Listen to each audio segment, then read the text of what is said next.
I'm your special surprise guest, by the way. So I love, let me see what's in here before I take it out. I want to pull out things, put it on my desk, and it could be things kids should not see. So we're just going to have fun for an hour. It is my sincere belief that the hour is going to make a huge difference to your life.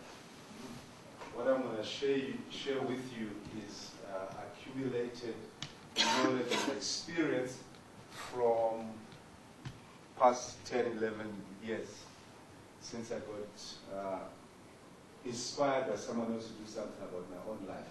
At that stage, 11, 12 years ago, I thought I had everything organized for my own life. By that time, I had qualified as a chartered accountant already. I'm from Zimbabwe, for those who don't know. I'm sure the ladies have picked it up. You know, Zimbabwean guys.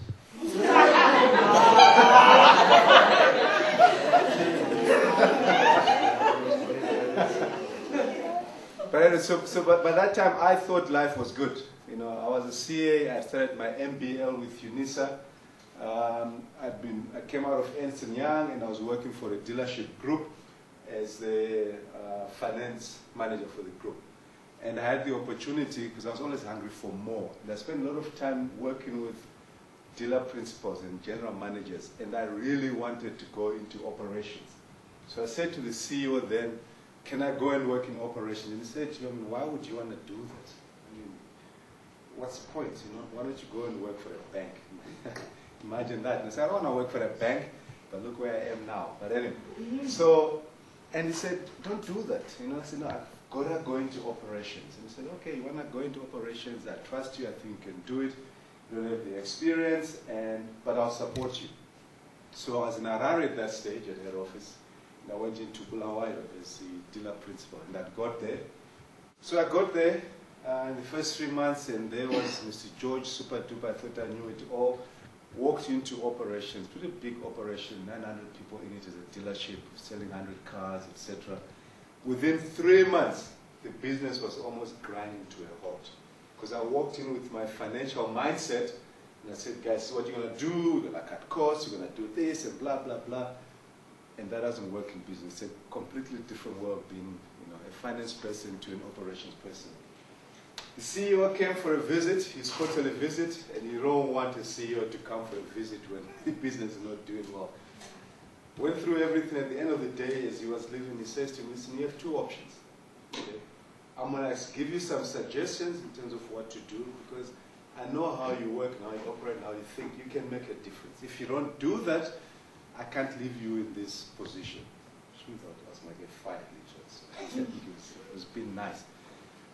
So he said, okay, fix it. Get out of this office, go into the operations, go into the workshops, go out into the field with the sales guys. Go and do some work, and things I know will change. Because he also was an accountant at one stage. Tom, I'd like you to speak to. And this gentleman is going to just talk to you about life and achieving goals, etc., personal management. And I think it's worthwhile. And I said, who is going to teach me anything about life and management? I mean, I've got it all going and blah, blah, blah. But anyway, I didn't have my choice because I'd been given the warning, so to speak. If things don't get changed, I'm in big trouble. So I agreed to meet this guy. And I met this guy on a Wednesday afternoon. I'll never forget that. And the guy comes up to me and he says, just forget about who you are and everything you've achieved. Tell me your top 10 goals in life. I said, what? He said, I just want to know your top 10 goals. And I battled.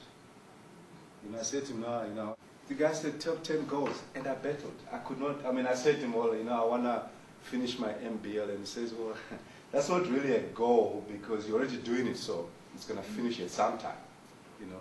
What else? Well, I want to get married, you know, I'm going to get married. I said, but you told me you're engaged. Yes, well, that's not a goal, it's going to happen. And he says, what is your life all about? And I battled. Now I'm going to ask you guys, I'm going to take a minute just to ask you. It's a pity you don't have pieces of paper. If you have, good for you. When you get home, write it down. Just think it through in your mind. I'm not going to ask you to speak them out, but what are your top 10 goals? What is your life all about going forward? Just give it thought for a minute. Where are you taking your life to?